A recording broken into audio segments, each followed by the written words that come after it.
Hello everyone, good morning. তো বলেছিলাম না যে বর আমাকে একটা জিনিস করে খাওয়াবে। জিনিসটা বানানোরই কিন্তু প্রিপারেশন চলছে, যেটা আমি বছরখানেক আগে খেতে চেয়েছিলাম। তো সেটা হচ্ছে আমার এই বছর, মানে এইবার যখন বাড়ি আসলো সেটাই কপালে জুটছে। তো কী বানাচ্ছে? কাবাব। তো কাবাব বানানো হবে।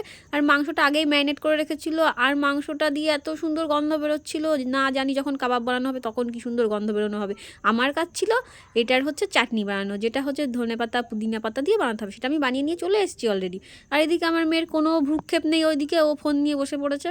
ওর বাবার কাজের ট্যাপটা যে কদিনও বাড়ি থাকবে সেই কয়দিন হচ্ছে আমার সোনাইয়ের ওই ট্যাপটা, ঠিক আছে। এইদিকে দেখো স্টিকের মধ্যে সব কাবাবগুলো ঢোকানো হয়ে গেছে। এখন হচ্ছে আগুন জ্বালানোর পালা। তো আগুনটা জ্বালানো হয়েছে। কয়লা হলে খুব ভালো হতো, যেহেতু কয়লার ব্যবস্থা ছিল না। এখন এটা দিয়ে আমাদের কাজ চালিয়ে নিতে হবে। শীতের রাত, আর আমাদের যে মিনি ছাদটা ছিল সেই ছাদে বসে কিন্তু আমরা বানাচ্ছি। আর যে টুকরো টুকরো রড ছিল সেগুলো কিন্তু আমার বর কামারের দোকানে গিয়ে ছুচলো করে নিয়ে এসছে, সেই শিক বানিয়ে নিয়ে এসছে। সেই শিকের মধ্যে কিন্তু কাবাবগুলো এখন পোড়ানো হবে। অনেকভাবে তৈরি করে থাকে, আর আমরা এই স্টাইলে আজকে কাবাব বানাবো। আর এখন গন্ধতে পুরো ছাদটা পুরো মোমো করছে। তো আগুন জ্বালানো কমপ্লিট হয়ে গেছে। এখন হচ্ছে একটা কাবাব দিয়ে প্রথমে চেক করা হচ্ছে। তো ওইদিকে আমি ওয়েট করছি কখন যে এক পিস মানে আমি ট্রাই করব। কাবাব পোড়াতে কিন্তু ভালোই সময় লাগছিল। এটা হচ্ছে গ্যাসে বানালে বোধহয় তাড়াতাড়ি হয়ে যেত, কিন্তু এর মধ্যে যে স্মোকি ফ্লেভারটা আসবে সেটা গ্যাসে কিন্তু আসবে না।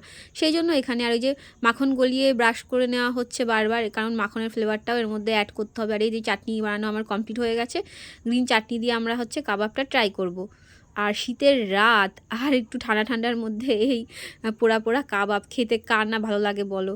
তো কখন রেডি হবে সেটার অপেক্ষা করছি। ও অপেক্ষা করতে করতে দেখো রেডি হয়ে গেছে। আর পেঁয়াজগুলো ক্যাপসিকামগুলো এত টেস্ট লাগছিলো, পুরো জিভে জল চলে আসছে।